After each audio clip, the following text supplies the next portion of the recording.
MVP and signed a record-breaking 10-year extension this offseason. And now the Kansas City Chiefs quarterback is joining us live. Patrick, so good to see you. A few things have changed since I covered you at Texas Tech. And first of all, just congrats. And I want to start with the obvious. How has winning the Super Bowl changed your life?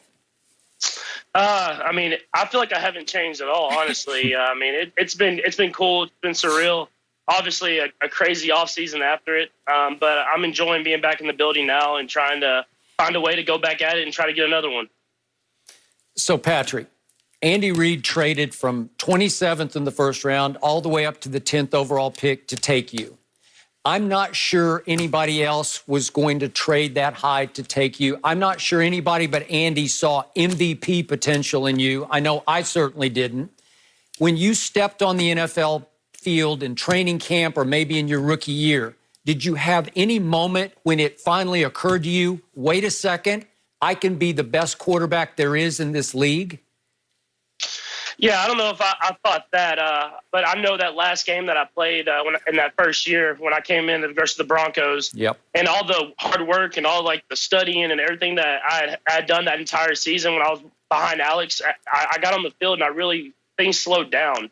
Things I had learned throughout the year I could really take upon and use during that game, and that's when I knew that if I kept doing this and kept learning, that I could have more and more success in this league. And obviously I got a lot of good people around me. So that helps out a lot when I'm going out there every single week. Did you saw that game coming, right? I did. And that was the game. That's what I thought too, because I was surprised because I was like, the Broncos are going to win. They're not playing Alex Smith. And then I watched that game and I was like, this kid is legit.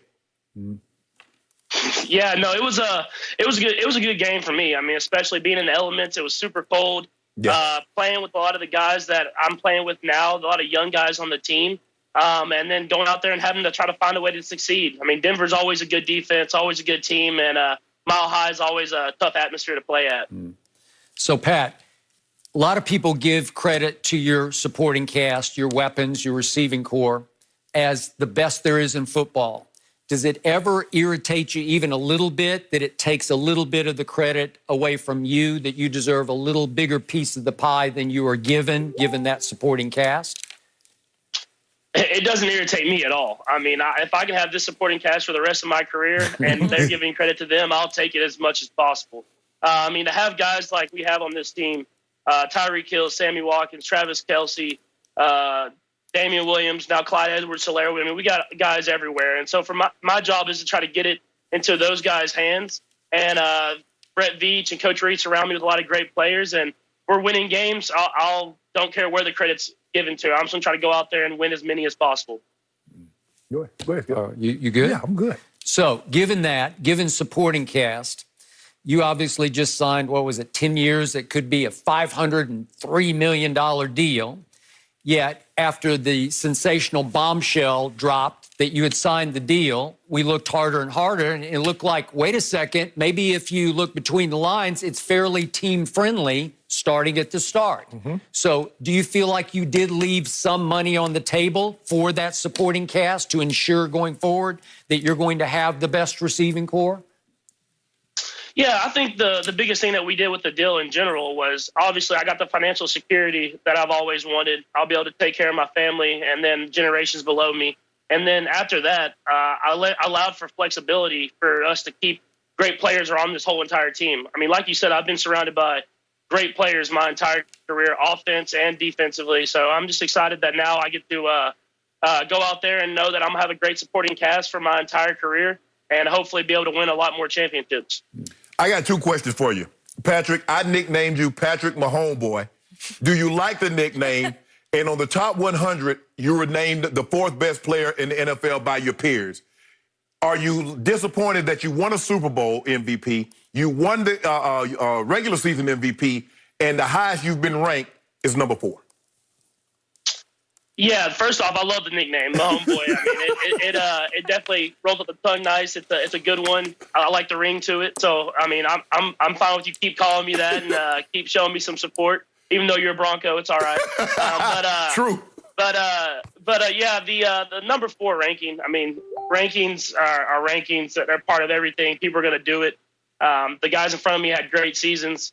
But my job is to go out there and try to go out there and be the best player I can be on the field every single week. And maybe one of these days I'll be number one. They gave you this, there's this throw off that you want to have with Josh Allen. As arm strength, he got a 99 on Manning. Now, you are a 99 player, but you only got 97 for arm strength. And you said, you know what? I want a 99 arm strength also, so I'm willing to challenge Josh Allen to a throw off. How far do you think you can throw it, and do you think you can beat him? I think if I'm going to throw off in that situation, I'm going to throw it 80-plus yards. So I know I'm going to put that up there. I know Josh Allen's got an arm, too. I know he can chuck it out there as well. So if he can beat 80 to 83 yards, then he can beat me. But I'm going to put it out there. I promise you that. And I know that we've kind of talked about it before. Obviously, a different offseason this last offseason, but we might get something to happen in these next future offseasons for sure.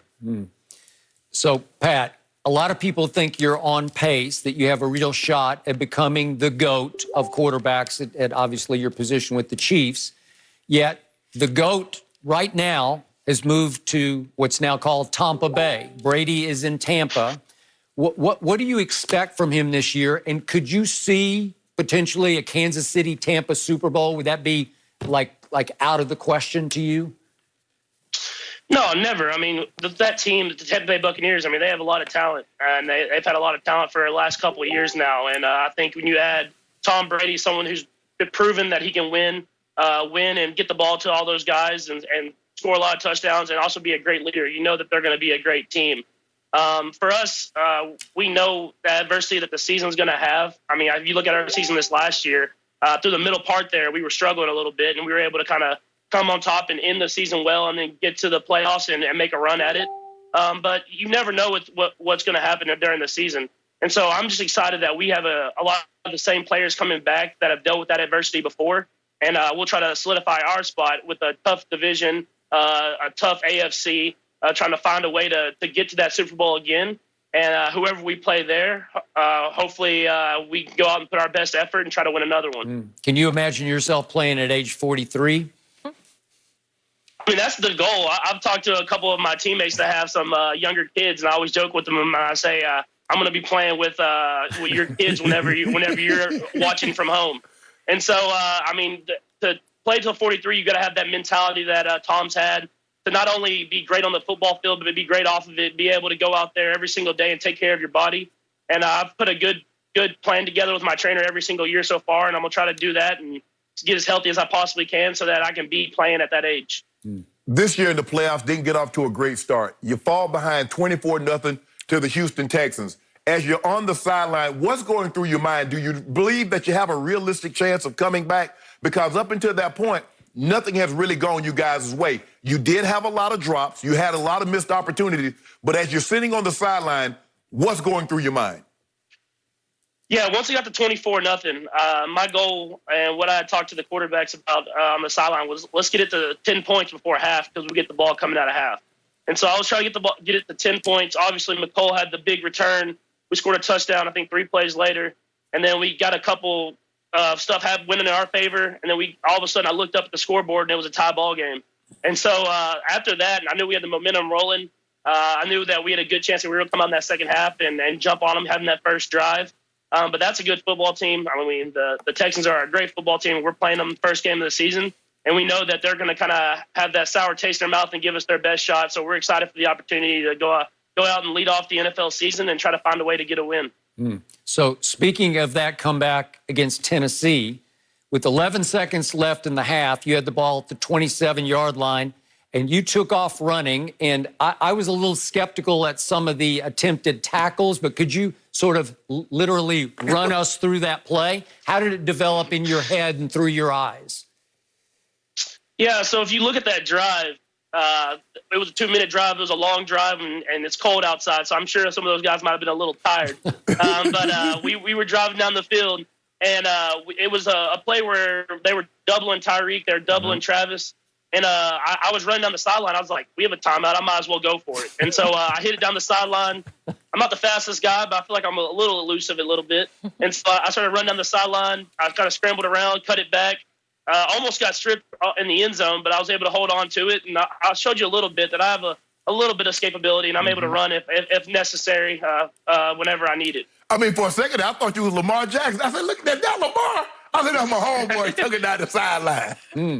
Yeah, I try to say my runs to the right moments. You know, I don't have them all the time, but whenever I do get a chance, I like to show off that I have a little bit of athletic ability and that I can make some runs happen. Pat, it looked like at the 5-yard line, one of the Titans tried to grab your flag like they were playing flag football. I think it was because of how elusive I am. You know what I'm saying? I got a little spin. I'm about to get my spin rating up on Madden, too. Yeah. That's true. And you did. Let's look at one other play that happened in the Super Bowl. You were in some trouble mid-fourth quarter. You're backed up 3rd and 15 at your 35. You got a rusher in your face.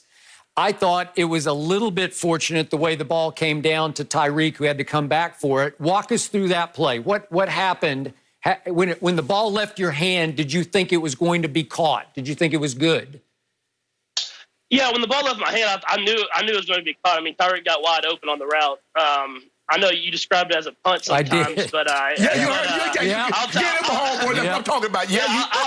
I'll take that punt 100 times as long as it's hitting for a completion like that. So no, it was a good play that we had designed for their defense that we had kind of ran versus the Chargers a little bit. It plays a similar type of defense, and so I asked for Coach Reed if we could call that play and that situation. He called it. I mean, he has trusted me to go out there and call plays like that. And we ran it. Tyreek got wide open. Sammy did a good job of holding that corner on the backside. And then all of a sudden we threw it, got some momentum in our favor. And then it kind of everything started snowballing after that. And we were able to go out there and find a way to win that game and win the Super Bowl. What is the basic route on the play? How does it work? Yeah, so it's a play. We actually run a play off of this where we have Tyreek running straight down the middle of the field.